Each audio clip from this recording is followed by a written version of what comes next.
Hey everyone, today we are going to build a travel planning multi-agent system with the help of parallel workflow agents, and we will also look at a popular multi-agent pattern which is the fan out and gather pattern.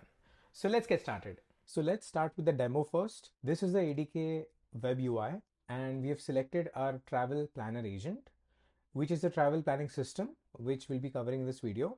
As part of this agent, the agent is going to help us build an itinerary.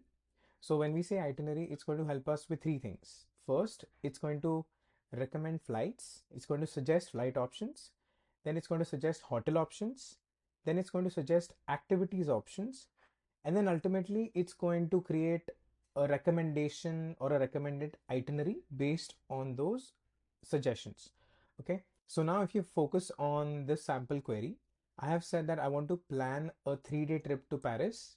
For flights, I will be flying from New York, departing on this date. For hotels, these are my dates. This is my budget. These are my few priorities where I'm looking for breakfast and Wi-Fi. And for activities, I'm a first time visitor and I have a moderate budget. So now let's see what the agent does for us. So if you see, it first gave us some flight options. These are a couple of flights. These are their details. And second, it gave us some activity suggestions for the 3-day trip, such as Eiffel Tower experience, the museum, and so on. Third, it gave us a few hotel options for the 3-day trip and the details of each of the hotel, right? What are the ratings, the price, which was one of our requirement, and then the amenities, which was another requirement for us. So it gave us the three suggestions: flight, activities, and hotels. And finally, based on those suggestions, it created a 3-day itinerary for us. So if you see, it gave it a title, Paris Adventure, a 3-day itinerary for first time visitors. It gave us flight recommendation, the hotel recommendation, and then a day by day itinerary where it tells us what to do on each day and at each time. And then it also gave us what would be the estimated total cost per person and a few travel tips for this itinerary. If we look at the events, there are these three agents which run in parallel, which is the activity finder, hotel finder, and flight finder. So even though you see these as different events, these are actually running in parallel. So the flight finder in the first event, we saw that the flight finder agent, sub agent, suggested us the flight options, and the information or the output of the agent was stored under this key. Similarly, next we see activity finder, then hotel finder. Now once each of these sub agents have completed running, then there's a final agent which is a itinerary builder, which takes in the output of each of these sub agents and builds an itinerary. So now we will look at the code and see how this has been implemented. So in this tutorial, we will see how multiple agents are executed concurrently, which we just saw in the demo, which dramatically increases the speed of our workflow. The primary focus of this tutorial is the parallel agent, which is a workflow agent, which allows us to run sub-agents in parallel. And we will cover a specific multi-agent system pattern. So we will cover a specific pattern, which is called as the fan out gather pattern, which is quite important for real world agent systems that require performance. Okay. Now there are a couple of prerequisites as usual. Ideally, you should have completed the previous tutorials. You should have Python 3.13 or higher installed, and you should have the Google API key configured. Let's briefly look at the core concepts that we will be using in this tutorial. As I said, we will be using the parallel agent, which is a workflow agent, which executes multiple sub-agents parallelly or concurrently at the same time. Now, this is perfect when we have independent tasks. Now, here in case of itinerary planning, finding options for flights, hotels, and activities are three independent tasks. And that is why we were able to use the parallel agent. We want speed and we are gathering information from multiple sources, which we are. Now, some key characteristics of the parallel agent is all the sub-agents start at the same time, but they don't end at the same time. Parallel agent waits for all the sub-agents to complete, and naturally it returns when the slowest agent finishes first.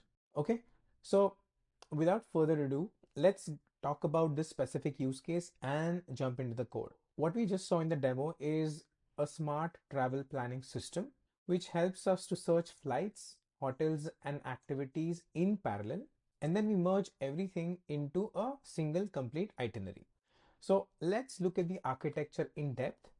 And once we look at this architecture, the code will be pretty straightforward. So now if you look at the architecture, I'll take a top-down approach. The first primary main agent here is a sequential agent. Again, it's not the parallel agent, it's actually the sequential agent. Now, as we saw in the previous video, the sequential agent runs sub-agents in sequence. Okay. So the first sub-agent as part of the sequential agent is the parallel agent. Okay. Now, inside the parallel agent, we have three sub-agents: the flight agent, the hotel agent, and then the activity agent. So these sub-agents run in parallel as part of the parallel agent. So think of this as one big agent, which is a parallel agent. And the second agent is the actual itinerary builder agent, which takes the output of all the previous sub-agents and then it builds an itinerary. So inside the sequential agent, we have two agents, the parallel agent and then the itinerary builder agent. And inside the parallel agent, we have three agents. Okay. So this is how the architecture looks.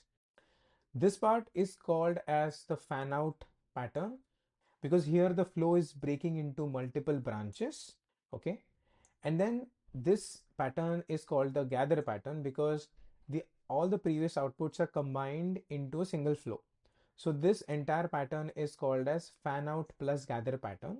For reference, I have attached the Google ADK documentation.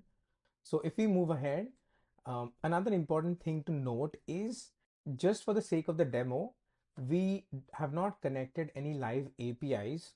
So whatever flight, hotel, and activity suggestions that are being generated, that are completely based on the model's training data. But ideally in real world, you would have live APIs, which you would provide to the sub agents, which will then fetch the latest and accurate information. If you want to run this in your local, you can follow the setup steps. And this is the sample prompt that we used as part of the demo. So now let's go into the code and see how this has been implemented. So this is how the project structure looks. We have used UE for package management. Inside the travel planner agent folder, we have our source code. So inside agent.py, we have our main agents, which is the top level sequential agent, okay, which we saw in the architecture, which is the top level sequential agent. And then inside this file, we also have the parallel agent defined and the itinerary builder agent defined. Okay. So let's go through them one by one. So this is a sequential agent, which is again the top level agent. We have the name, we have the sub agents. So if you look carefully, we have two sub agents here, the parallel search and the itinerary builder. And then we have the description, which is complete travel planning system with parallel search and itinerary building. Now, let's look at the sub agents inside the sequential agent one by one. Let's go to the parallel search. Now, we said that inside the parallel search, we should have three sub agents. So as usual, we have the name, and you will see that we have these three sub agents, the flight finder sub agent, hotel finder, and activity finder. And then we have the description, which is it searches flights, hotels, and activities concurrently. Now let's look at each of these sub agents separately. Okay. And we'll look at the instructions as well. Now let's look at the flight finder sub agent. All the sub agents are inside this folder. So you'll find the activity, flight, and hotel finder sub agents here. Here we are using the agent class. So we have the name, we have the model. Across all the LLM agents, we are using the Gemini 2.5 Flash model. The description, which is it searches for available flights. Then we have the instructions, which is inside a separate file, which we will look at in a moment. And then an important thing is the output key. So we covered this in detail in the previous tutorial, so do check it out. But in short, the output of this agent is stored in the state dictionary and inside the key flight options. And we will see later how this gets used. Now, if we look at the instructions, They're pretty straightforward, they're pretty simple. You are a flight search specialist, and based on the user's request, search for available flights, provide 2 to 3 flight options, and this is the information that it should provide. It should be a bulleted list and it should be specific and realistic. Okay, pretty straightforward instructions, simple. So this was the flight finder agent. Now let's look at the hotel finder. The name is hotel finder, the model remains the same. Description is searches for available hotels. Output key here is hotel options. And if we look at the instructions, they are also similar. Again, these are in a separate file for each of the sub agents. The instructions are maintained in a separate prompts.py file inside their folder. So if you look at the instructions, you are a hotel search specialist. Based on the user's request, find suitable hotel, provide 2 to 3 hotel options and provide this information for each of the hotel option and keep it specific and realistic. So this was about the hotel finder agent. And finally, the last sub agent, which is the activity finder agent. Again, it's pretty much similar. We have model, we have description, we have instructions, and then we have the output key, which is the activity underscore options. The instructions are again fairly similar. You are a local activities expert, provide few options and include a mix of paid and free activities. So just to summarize, till now we looked at the sequential agent, we looked at the parallel agent, we looked at the sub agents within the parallel agent. So what remains is the itinerary builder agent. So let's look at it right now. This is the itinerary builder agent. The name is itinerary builder. It's the same model. Description: it combines all search results into a complete travel itinerary. Now the instructions for this agent are a bit different, and I'll tell you why. Now if you see carefully, we are defining a persona just like we have done for other sub agents, but here the output of each of the sub agent, which was stored in the state dictionary under each of the key, is now being mentioned here, and ADK automatically replaces this with the value of this key from the state dictionary, which is nothing but the output of each of the sub agent. So now this itinerary builder agent has the output of all the sub agents, and now based on this information, we are asking it to create a formatted itinerary that recommends the best option from each of the category. It organizes activities into day by day plan. It includes the total cost, and it also adds helpful travel tips. If you look at the demo, you will observe that the final itinerary actually has these components, right? It has a recommendation, then it has a day by day itinerary, then it has the total cost, and then it has travel tips. And this is what we have mentioned in the instructions, right? Great. So this was the code. In summary, what we covered is we talked about ParallelAgent, which is a workflow agent which runs all the sub agents in parallel. We looked at the fan out and gather pattern, and we saw how the output of each of the sub agents is given to the final agent as part of the gather phase to build an itinerary. Okay.